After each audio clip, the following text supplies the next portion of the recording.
I'm going to show you how you can easily get Reroll on Monopoly Go. First, open Monopoly Go on your mobile device. Then tap on Play with Friends to continue using your Facebook account. Now, once you're in the game, make sure to claim your free rewards that may appear on the screen. These rewards can include additional dice, coins, or other bonuses that can help you in the game.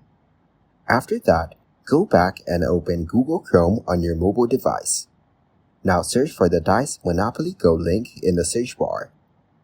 Next, tap on a link that says Free Monopoly Go Dice. There are several websites and forums where players share these links to help each other get more dice. Then scroll down the page and you will find various dice links. These links often lead to promotions or giveaways that offer free dice. Tap on any of them to collect your free dice. Now try different links similar to this to get more rerolls. You can repeat this process multiple times, as many websites offer free dice links regularly. By following these steps, you can maximize your chances of getting rerolls and enhance your gameplay experience in Monopoly Go.